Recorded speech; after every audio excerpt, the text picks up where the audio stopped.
Hey everybody, welcome back to Record-ology. Okay, I just got back from an awesome trip to 2nd and Charles, one of the locations we don't go to that often, and I found an amazing haul of cool stuff, some of which we'll be reviewing through Vlogmas, which I'm really excited about.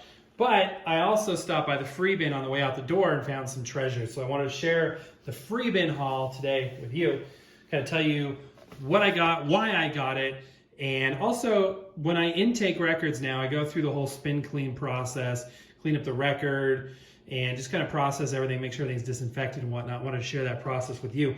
Again, we've reviewed the spin clean before, so that's not going to be new, but I just wanted to kind of show you the whole process, start to finish. So I found this really cool Judy Garland and Liza Minnelli live at the London Palladium record. The jacket is really, really rough, a lot of water damage, but it is a, oh, that's gross. It is a filthy record. But it's cool. I like Judy Garland. I like Liza Minnelli. I don't know why I just spit on there. And here's the back. This thing looks like it's been in a flood of clean water, I hope. But anyway, worth free, right? It was worth the price of free. Kind of on the recent kick of finding the cool old railroad records, I found this. This is songs of the railroad. It's not really railroad sound effects, but cool. Again, when it's free records, what I accept is, and what I'm interested in, it's kind of a different ball game, right? Little Engine That Could. I always love children's records, especially vintage children's records, and anything that's unusual. This one is cool. I like the how it looks like it was colored. And again, we're going to do separate shows down the line eventually on all these things, but I just want to give you sort of a cursory look. Rough jacket condition, obviously masking tape on there. And yeah, I'm not even, some of these I didn't even look at the records, so I know there's a record in there. Like, that's filthy. In fact, you know what? For those of you that wonder how good the spin clean effect is, so let's do a before and after on this record, because it'll be easy to remember. So this is the Happy Time Records Little Engine That Could record before. As you can see, it is filthy, and then I'll show it to you again after it's been cleaned and gone through the whole process. This one, I was really excited to find Ralston Purina, like the dog food company, Tom Mix original radio broadcasts. This is super cool. I love old time radio. I mean, look at the artwork on this record. Let's see how the actual record itself is. I'm not sure what kind of condition it's in. I'm always hoping to find, that's really good condition actually. A little dust, actually not even that dirty. I'm always hoping to find, you know, picture disc or, you know, colored vinyl. It never shows up when you're not expecting it, unfortunately. Ray Conniff singers. Lately, I would flip past Ray Conniff and Mitch Miller. For years, I've flipped past it, but I've developed an appreciation for that music. So now, if I see it at a good price or free, which is a great price, I snap it up. By the way, this is ridiculous. When I'm clean, I've handled so many records now, I can tell you by the feel what a Columbia pressing feels like compared to like Dot records or RCA records. Very, very bizarre. But Ray Conniff, I don't think you can go wrong. This is great, great, great easy listening music. The kind of stuff that's really nice to have on in the background while you work. All right, this was interesting. Whales Alive, narrated by Leonard Nimoy, aka Spock, voices of the humpback whale. This is a super thin record. I could just tell by feeling it. Very cool. Looks like it's in pretty good condition. Again, I'm just showing you very briefly because I'd like to do full reviews on this stuff down the road. But now I just wanted to show you kind of what we found and all that cool stuff. Here's another treasure. Just awesome artwork on the front here. We've got all kinds of cool stuff. Around the World in 80 Days. Let's go ahead and open it up here. Love gatefold records. Just perfect for a 16:9 video image like this. And lots of still images. Super, super cool. It is a one single record set. No, is that a thing? A single record set? It is a single record issue. Some gatefolds, just because it's gatefold doesn't mean it's a multiple record deal. This is cool. I just noticed on the back of this, look at this gold stamp on the back of this whale record. Loaned for promotion only. Not for sale. Ownership and all rights reserved. Oh, that is cool. Gold stamped. That is really cool. So this is like a special issue. I love it. Okay, cool. Moving on. This I picked up because I love opera music and Luciano Pavarotti, O Holy Night, on London Records. London record pressings are just, superb. Let's see what this one looks like. They always come in these nice anti-static jackets. So it looks pretty cool. A little dust, not bad. Not bad at all. Especially for free, not bad at all. This picture on the back. Okay. All right. Now, this is a very interesting record. You've heard me talk before about One Stormy Night. So this is an interesting version of this record. This is the Warner Brothers re-release. The original was released on Philips. And there is, Fardemark and I both really love this. He's actually the one that got me hooked on Mystic Moods Orchestra. Basically, this guy recorded a rainstorm in Los Angeles in like 1967, I want to say, and then orchestrated music to the rainstorm. And it's just supposed to be kind of like romantic, ambient music. And I think it's beautiful music, especially this first album, One Stormy Night. Then there was One Stormy Weekend, and then there's other ones, and they're okay. One Stormy Weekend's, pretty good, but the other ones are, they're okay. But anyway, this Warner Brothers reissue, I think is a little bit more prevalent. Ironically, the first one I found, I got at like a thrift store, and it was the Philips version. And then I found another Philips version, and I sent that to Peter, aka Fardemark, which he was glad for because he only had this Warner Brothers version. And then I found this. So what I want to do is check this record's matrix number with the Philips version and see if it is indeed a separate pressing, if it's a dub, or if it is the same pressing. So anyway, that's a great record. This is a pretty popular record. So if you have like Apple Music, something like that, I think probably Spotify as well, you can listen to this, or even just look on YouTube. It's great music. Very good instrumental music to have on in the background. This one, got it for Christmas. It's in very rough condition. A Christmas festival. Jim Owens and Otis Skillings. But check out the damage on this, dude. This has been in a flood. So the record itself, that's pretty good. Cool label.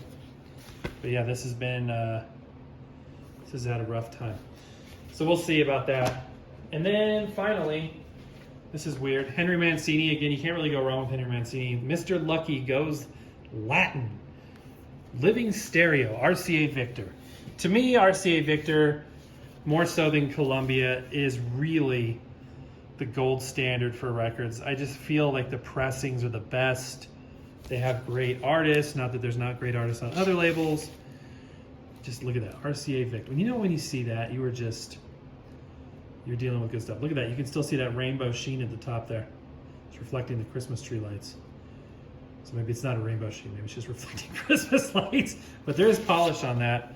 I hate it when there's like that grittiness when you slide a record in and out. And there's like sand or something in there just grinding away your record. Not good. Okay, next thing we're going to do is get out the spin clean. No, actually, the next thing we're going to do is disinfect the record. So let me kind of move the camera over here and pivot this over here, and I'm going to show you how I do that. Now, this may make some of you cringe, but I will tell you, this is not your record collection, it's mine. So I'm the only one that loses out on this proposition if this is dumb. But honestly, it's a trade-off. And what I'm talking about is I am taking sanitizing wipes, and they kill everything. They say they smell like citrus, but they really don't.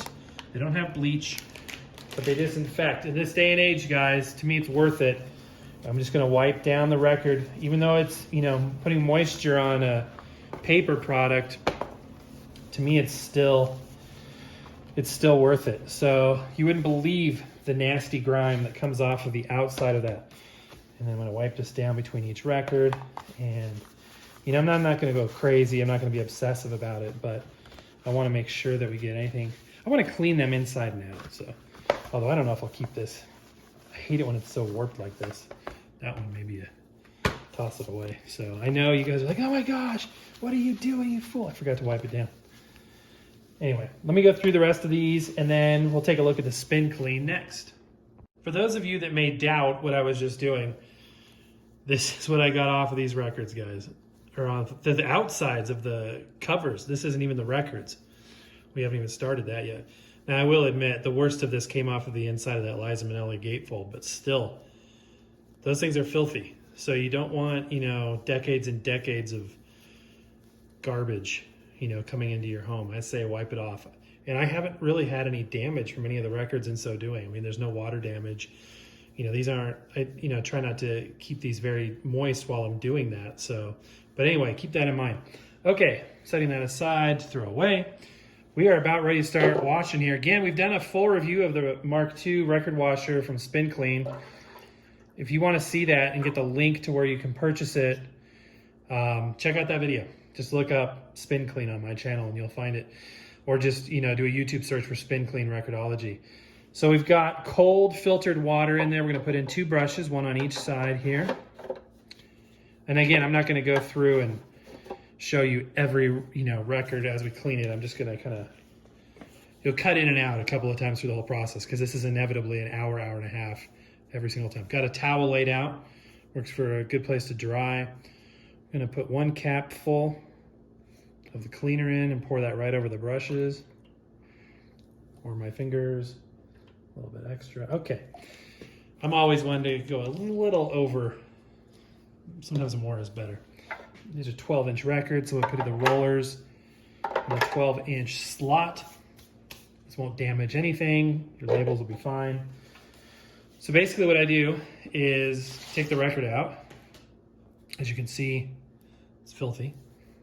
Put it in the record washer. And then going like this, so I don't touch the grooves once I get it clean, or once I start the cleaning process, I just rotate it. And I go approximately 3 turns in one direction, 3 turns in the other direction, and then I hand dry it. Simple as that. And to dry it, you just take one of their cloths or any other like soft microfiber type of cloth. You don't want to use like a super thin like eyeglass cleaner type of cloth. But just, you know, give it a little bit of pressure. You don't have to be super gentle. Just go around in a circle. You don't need to get it perfect right now at this phase. You're just trying to mop up the majority of the water. Usually I dedicate one corner of the towel as the drying corner to do this. And you're gonna need a couple, 2 or 3 of these cloths because they will get soaked enough after you do 10 or so records that you need to change them out. Then once you do that, you just set it aside to complete the drying process.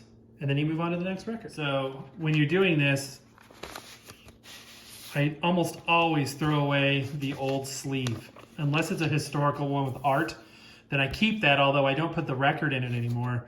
I just keep it, and I'll show you what I do with it later. But most of the time I just throw these away, guys. They're just, the paper labels really do scratch up your records.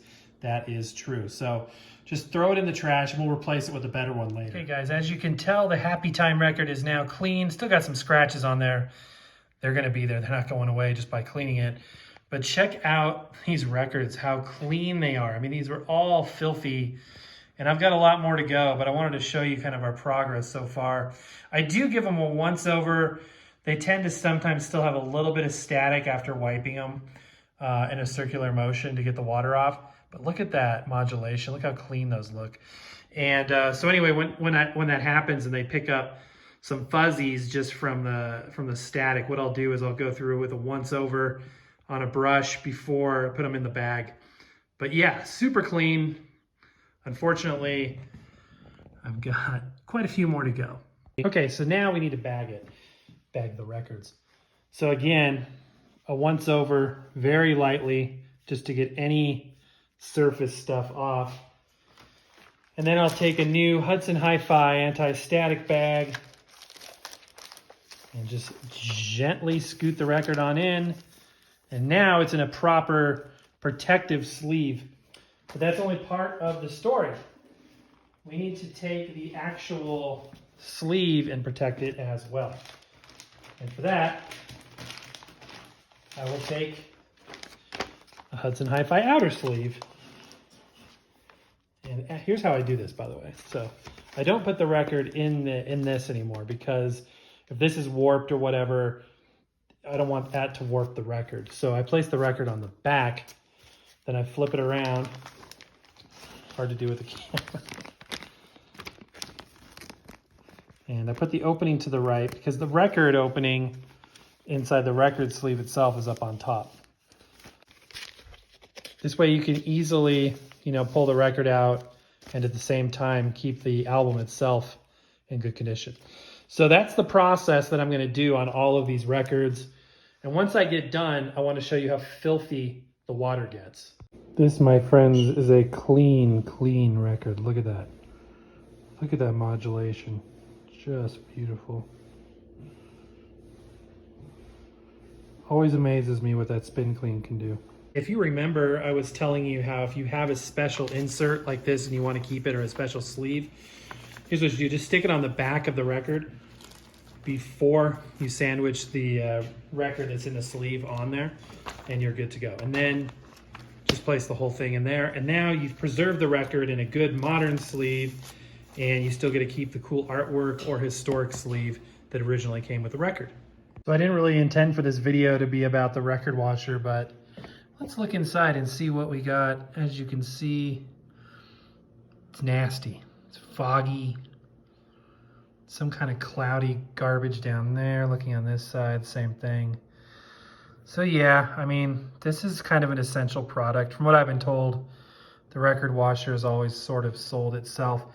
So I will go ahead and put a link in the description below. And here they all are, all clean, disinfected, and bagged, and ready to have a new life. But that's going to do it for today, guys. Happy record hunting. We will see you tomorrow.